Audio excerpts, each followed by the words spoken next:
Hey, it's Ash from Cooking with Ash. If you're new to cooking and need some quick and flavorful meals, I've got you covered. Today, we will be preparing this crispy, juicy chicken tenders. You wouldn't believe how easy and tasty this is. It's perfect for meal prepping. Let's dive in.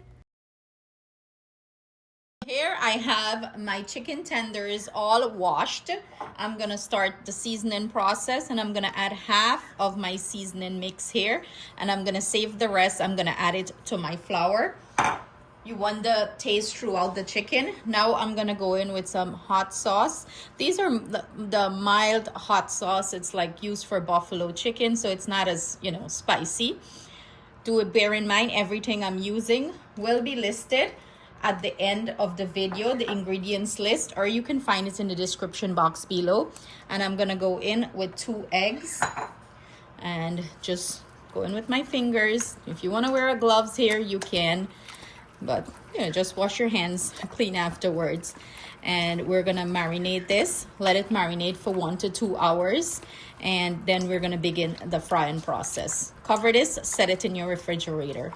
So to make our breading, I have here some plain all-purpose flour. I'm gonna go in with some cornstarch, and I'm gonna add the remaining seasoning that I, kept back.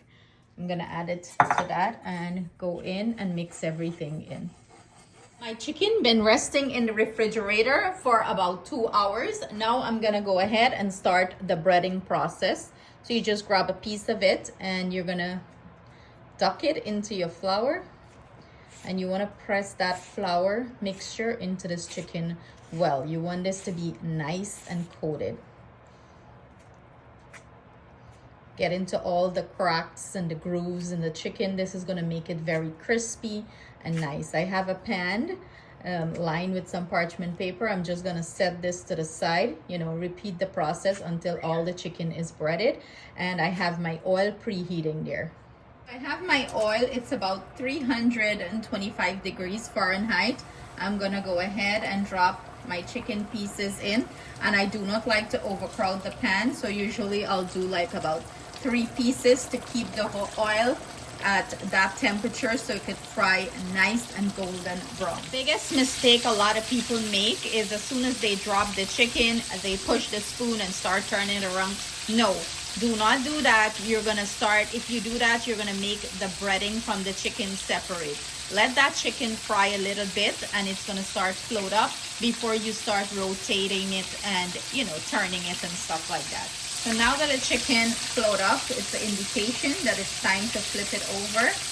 So I'm gonna flip mine over so it doesn't have too much hot spots. So you're gonna keep an eye on it and you're gonna keep rotating it, so it fries nicely, even brown on both sides. It's been about 6 minutes and our chicken is finished.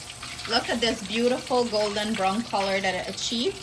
I'm gonna fish it out of the oil and put it on a draining rack, so the excess oil is gonna drain out and the chicken still is going to be crispy and nice.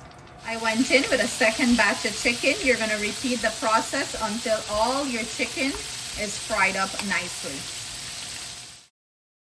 Here you have it, our crispy chicken tenders. How beautiful these look. Now, if you want more quick and delicious recipe like this, don't forget to hit the subscribe button. Do share this recipe with your friends and family, and I cannot wait for you guys to try it. It's so delicious, it's so juicy and full of amazing flavors. See you guys soon with another delicious recipe. Stay blessed and safe.